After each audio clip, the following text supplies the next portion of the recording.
अब हमें join in किया है जोर का जोड़ के एक और पसंदीदा फैमिली मेंबर शाहिद खान आफरीदी, हमारे अपने लाला। अस्सलाम वालेकुम Lala and welcome to the show.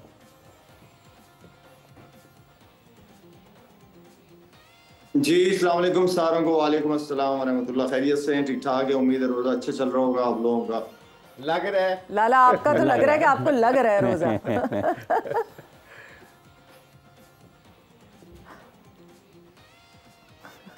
बिल्कुल ठीक नोट किया। सुबह का उठा हूँ, सहरी के बाद नींद ही नहीं आई बिल्कुल, तो सोया नहीं हूँ अभी तक। Jet lag, American time, you got a diplomatic passport, I can speak American language, ये right? कह सकता हूँ कि मुश्ती भाई से मिलने की खुशी में जो है ना, मैं सो नहीं पाया और आज मेरी फ्लाइट है। अल्लाह अकबर, अल्लाह अकबर। लाला, इसको तो सरप्राइज रहने देना था ना आपने, हमने तो इनको बताया ही नहीं था। नहीं हमें, मैं पता करता रहता हूँ। हाँ। शाहिद के बारे में इंफॉर्मेशन रखता हूँ, जिससे मोहब्बत होती है उसके बारे में इंफॉर्मेशन रखना बड़ा ज़रूरी है। मुझे पता है कहाँ से किससे बात हुई, आज आना था आज नहीं आ सके, कल आना है आज आ जाएंगे, कल तक इंशाल्लाह हमारे पास होंगे। शायद सबसे बड़ा, हमें छोड़ो, आपके जो यहाँ पे जोर के जोड़ में जितने भी ऑडियंस आते हैं वो अल्लाह के शुक्र है आपके नाम पे आते हैं। जब आप नहीं आते तो कहते शाहिद नहीं आ रहा, अफरीदी नहीं आ रहा जी, नहीं आ रहा, तो हम जा रहे हैं। मैं उनको कई दफ़ा कहता हूँ मुझे शाहिद अफरीदी समझ लो। मैं उनको कहता हूँ मुझे शाहिद समझ लो, कहते नहीं जी वो है, आप हैं। मुझे भाई शाहिद भाई जो है ना, अब क्रिकेट शाहिद भाई के नाम से पहचानी जाती है। काम आप करते हैं ना, दूसरों को खुशी देते हैं, ये बहुत बड़ी चैरिटी है मुशी भाई। अल्लाह नहीं शायद we do actually miss you. और आप जेट लैग में हैं, हमें पता है कि आप अमेरिका में अपनी फाउंडेशन के लिए गए थे, अच्छे कॉज के लिए गए थे। हमारी दुआएं हमेशा आपके साथ होती हैं, आप पाकिस्तान के लिए, पाकिस्तानी लोगों के लिए। ऑनेस्टली स्पीकिंग, अल्लाह आपको जज़ाए खैर दे, आपकी नीयत को साफ रखे। जो लोगों के बारे में अल्लाह की रज़ा के लिए काम करते हैं तो अल्लाह इंशाल्लाह ताला बरकत डालेगा। ये बहुत अच्छा कॉज है जो आप कर रहे हो। Some time we do miss you but we know you are in a bigger picture. आप बड़े ज़बरदस्त काम कर रहे हो अल्लाह की मेहरबानी से।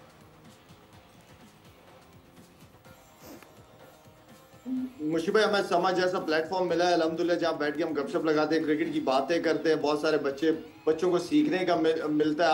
आप लोग जितने भी माशरे यहाँ बैठे हैं, ये यूनिवर्सिटीज़ हैं, आप लोगों ने काफ़ी क्रिकेट खेली भी है माशाल्लाह से, तो एक प्लेटफॉर्म हमें ज़बरदस्त मिला है।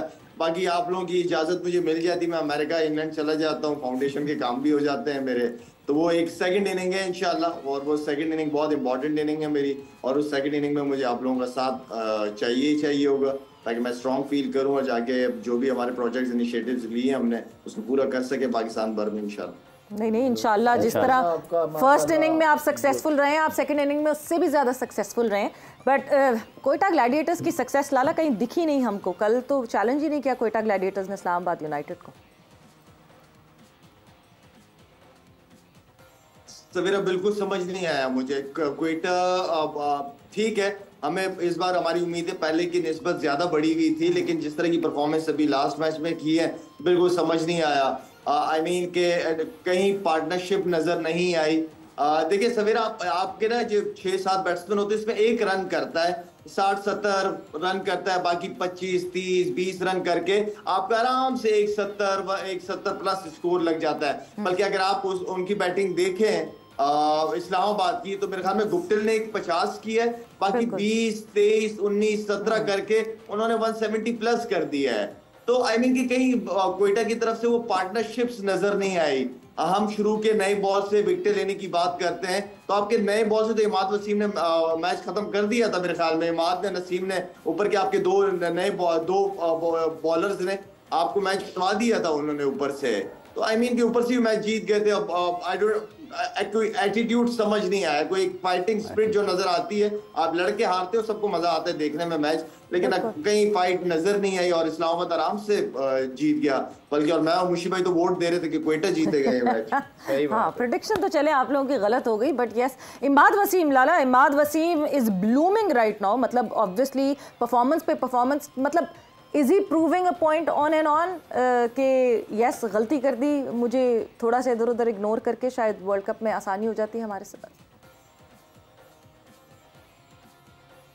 सवेरा, अब इमाद वसीम ने लास्ट मैच मेरे ख्याल में बैटिंग में जितवाया, ये मैच बॉलिंग। तो एक ऐसा यूटिलिटी क्रिकेटर है जिसकी डिमांड काफी है, एक ऑलराउंडर की, अच्छे ऑलराउंडर्स की डिमांड T20 और वनडे क्रिकेट में बहुत ज्यादा।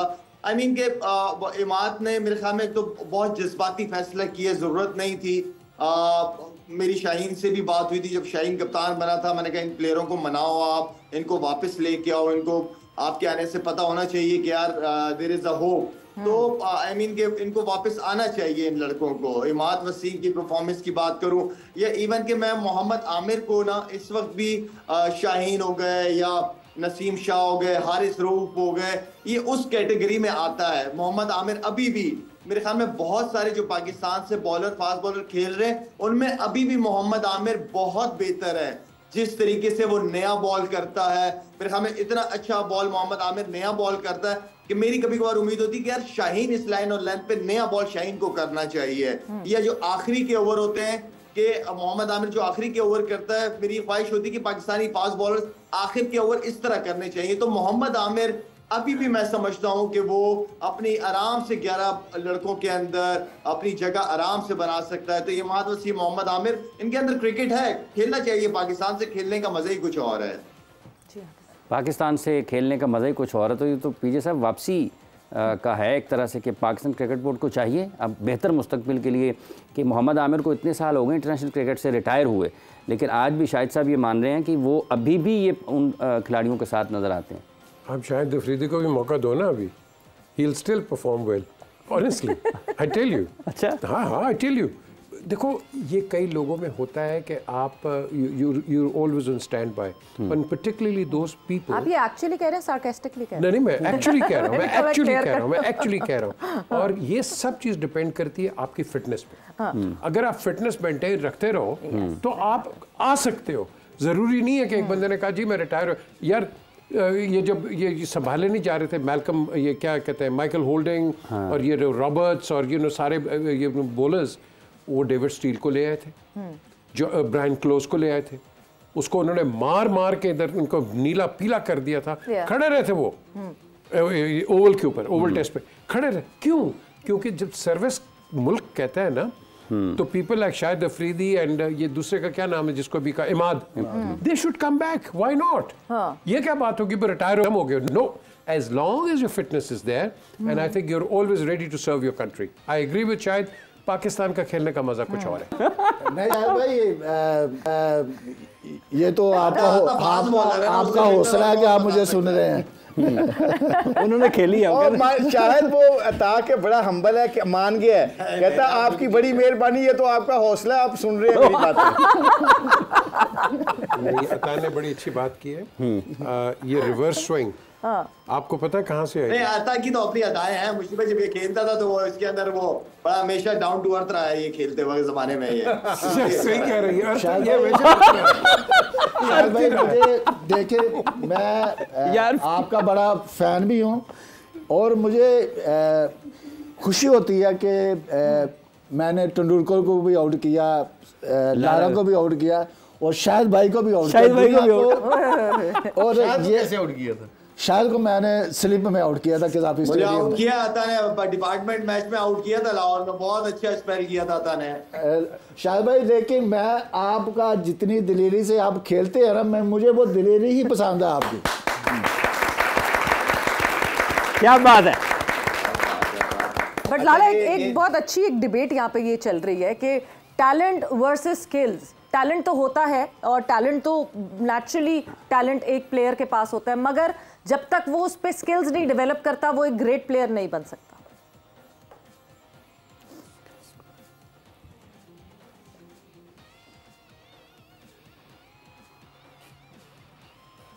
शायद को आवाज नहीं गई। लाला, आवाज आई है आपको? नहीं, मुझे लगता है उनको। अच्छा जी, वैसे आप जब तक वो सॉरी अच्छा सवेरा क्या कह रहा है, आपने कोई स्किल की बात की है? जी लाला, टैलेंट, हमारी एक डिबेट हो रही थी कि टैलेंट तो होता है, एक नेचुरली बॉर्न टैलेंट आपके पास होता है, मगर अगर आपके पास स्किल ना हो या आपने स्किल डेवलप ना किया हो सही तरीके से, तो आप फिर मतलब आप बड़े खिलाड़ी नहीं बन सकते। अब बिल्कुल सही बात है सवेरा, और ये टैलेंट अपनी जगह, लेकिन स्किल्स वक्त के साथ साथ डेवलप करने पड़ते हैं आपको। अब जितने भी नए क्रिकेटर्स हैं ये डिफरेंट स्किल्स ढूंढने की कोशिश कर रहे हैं कि रन्स किस तरह निकालने हैं या बॉलिंग में बचना किस तरह है, क्योंकि क्रिकेट इतनी हो गई है क्या आपको नए स्किल्स के साथ अगर अपने आप को मेंटेन एज अ अच्छा टॉप परफॉर्मर रहना है या नंबर 1 नंबर 2 रहना है, तो आपको डिफरेंट एक्सपेरिमेंट्स करने पड़ते हैं, अपने आप को नई स्किल्स डेवलप करनी पड़ती हैं आपको टॉप लेवल पे रहने के लिए। बिल्कुल आप ठीक कह रही हैं। आई थिंक ये शायद की बात जो है अता ने भी बात की है, जो आपके फिर बार बार हम बात करते हैं, red ball cricket is the best platform where you can learn your skill. अब ये जो स्किल की बात कर रहे हैं, अब मैं एज ए लेग स्पिनर खेला, मेरा गूगली भी था, लेग ब्रेक कम होता था, फिर मैंने लेग ब्रेक ज़्यादा कोशिश की सीखने की, क्योंकि मुझे लग रहा था कि लोग आप गूगली की तरफ खेलते हैं तो मेरा लेग ब्रेक तो होता नहीं इतना। तो आपने वो स्किल को सीखने के लिए क्या करना पड़ेगा, कहाँ से सीखना पड़ेगा? फिर आप शेन वॉर्न को देखते हैं, फिर किसी ऐसे बॉलर को देखते हैं जिससे आप सीखने की कोशिश करते हैं। मैं याद है समरसेट से खेल रहा था, वकार यूनुस मुझे मिलने आए, तो वहाँ एक हमारा फास्ट बॉलर था, मीडियम फास्ट बॉलर, जैसे अता ने कहा ना कि कई दफ़ा हम डिस्कार्ड कर देते हैं, पेस कम हो मगर स्विंग के ऊपर बिलीव नहीं करते, तो वो बड़ा अच्छा स्विंग कर रहा था, आउट स्विंग, और उसका लगातार आउट स्विंग हो रहा था। मैच खत्म हुआ तो वकार कहता यार I want to meet that guy, तो मैं उसके पास ले गया वकार को, तो वकार उसका ग्राम रोज था उसका नाम, तो उसने कहा कि जी तेरा आउटस्विंग कैसा होता है? उसने सिर्फ इतना कहा कि I lock my wrist like this. ये स्किल है जो इंटरनेशनल क्रिकेटर एक काउंटी क्रिकेटर से सीख रहा है कि मैंने अपना लॉक किया रिस्ट, और लॉक करके मैं बैक स्पिन करता हूँ, पीछे को गेंद करता हूँ, तो मेरा नेचुरली आउटस्विंग हो जाता है। तो एक इस रिस्ट को ना तोड़ने के ऊपर आपका आउटस्विंग होता है। अब एक बंदे को पता चल जाता है, अब उसको ये थ्योरी तो समझ आ गई, इस थ्योरी को डेवलप करने के लिए you have to work really hard, you know, apply again and again, as Ata said कि आपको घंटे लगते हैं, फिर आपने फर्स्ट क्लास क्रिकेट में जाकर उसको करना है। मेरा गेंद ड्रिफ्ट नहीं होता था, शाहिद का गेंद लंबा ड्रिफ्ट होता था, फिर वो मैंने ड्रिफ्ट अपना सीखा कि किस तरह इनका ड्रिफ्ट होता है लोगों का। तो वो आपको एज ए लेग स्पिनर सीखना होता है कि मैंने पुश करना है अंदर की तरफ, फिर मैंने एंड में उंगली मारनी है, और उंगली मारूंगा तो गेंद हवा में अंदर आएगा, फिर पड़ के लेग स्पिन होगा, वो और भी डेंजरस हो जाता है। अगर वो ना स्पिन हो तो बैट्समैन भी फंस जाता है, बॉलर को भी नहीं पता होता। तो ये आपने सीखना होता है फर्स्ट क्लास क्रिकेट में, over over over over over करके। और प्रैक्टिस में कहते हैं ना, फिर बात करता हूं, you sweat more in the nets, you will sweat less in the game. आपने जितना डेडिकेशन के साथ नेट प्रैक्टिस करते हो ना, वो नेट प्रैक्टिस को फिर उठा के आपने मैच में लेके जाना है, ये बड़े प्लेयर की। आज हम बात करते हैं रिवर्स स्विंग की जी। आपको पता है इसमें कितना टाइम लगा है? 1 साल, 1 साल से ऊपर। ये क्वींस रोड पे तालाब वाला एक ग्राउंड होती थी सीमेंट पे क्रिकेट, पंजाब क्लब नहीं जी, पता नहीं कौन, वो एफजीएमसी के हॉस्टल वाले साइड पे, बिल्कुल वहाँ। ये अच्छा, ये आपको पता है ये डिस्कवर किसने किया? Reverse swing? My uncle Salim Mir. इन्होंने सरफराज नवाज को सिखाया उस नेट के ऊपर, क्योंकि वहाँ बहुत बड़े बड़े क्रिकेटर्स आते थे। मैं तो स्कूल में था 8th क्लास, तो आई यूज्ड टू वॉच, तो वो लड़के आउट नहीं होते थे। इन्होंने क्या किया, एक गेंद को पहले गीला किया, ठीक है, पुराने गेंद को, उस वक्त लेदर कुछ और था, उसमें अंदर कॉक होता था क्रिकेट के बॉल के अंदर, उसको करके हैवी करके फिर मूवमेंट हुई। बाद में फिर वो ठीकरी का काम शुरू हो गया, क्योंकि वो आप जिस तरह जहाज के पर लेके जाते हैं उस तरह ठीकरी शुरू हुई, हमने सबने इस्तेमाल किया फर्स्ट क्लास में। फिर वहां से जब शुरू हुआ, फिर इमरान को बताया इसने, इमरान के बाद इमरान ने तो यूज़ किया था 81 में ऑस्ट्रेलिया के अंदर, जब इसने पागल कर दिया था सारों को। फिर उसके बाद ये वसीम आए, वकार आए, आके। लेकिन रिवर्स स्विंग जिसको मर्जी बता दो, it is the art of doing it. ये जो बात कर रहे हैं, जॉन लीवर ने भी वैसलिन लगाई थी 76 की सीरीज के अंदर। लेकिन ये आर्ट होता है, हर बंदा नहीं रिवर्स स्विंग कर सकता। ये आप ट्राई करके देख लो, ये आपका आर्ट होता है, स्किल होता है कि किस तरह आप यूज करो। देखो ना, गाड़ी बिठा दिया स्टीयरिंग पे, गाड़ी चलाना भी तो आने है ना। तो उसको जिसको आर्ट ही नहीं आता, जो मर्जी आप कर लो, वो नहीं कर सकते। इंग्लैंड में बड़े लोगों ने कोशिश की रिवर्स स्विंग करने की, नहीं, लेकिन जिन्होंने पकड़ लिया उन्होंने पकड़ लिया। आप इसमें ना पीजे भाई, जो रिवर्स स्विंग होती है, how to control the swing, that's right, ठीक है। अब बात अब होता है कि रिवर्स स्विंग तो आपने बॉल तो बना लिया जी, अब आइडिया किस एंगल से आपने स्विंग करानी है, पहले तो देखना बनाना क्या होता है बॉल। ये सही, ये बड़ी टेक्निकल टर्म किसने इस्तेमाल की है। हाँ, बनाना क्या होता है, गेंद अगर सरफेस रफ हो ना, तो गेंद खुद ब खुद बन जाता है। अच्छा, ठीक है। ग्रासी पे गेंद थोड़ा सा बनाना पड़ता है था, अब नहीं। नहीं, अब तो बहुत मुश्किल है, ठीक है, अब तो गेंद बनाना बहुत मुश्किल है। अल्फाज बड़े सोच के बोल रहे हैं। अगर नेचुरल कहते ना था, क्या हो नहीं कर सकते।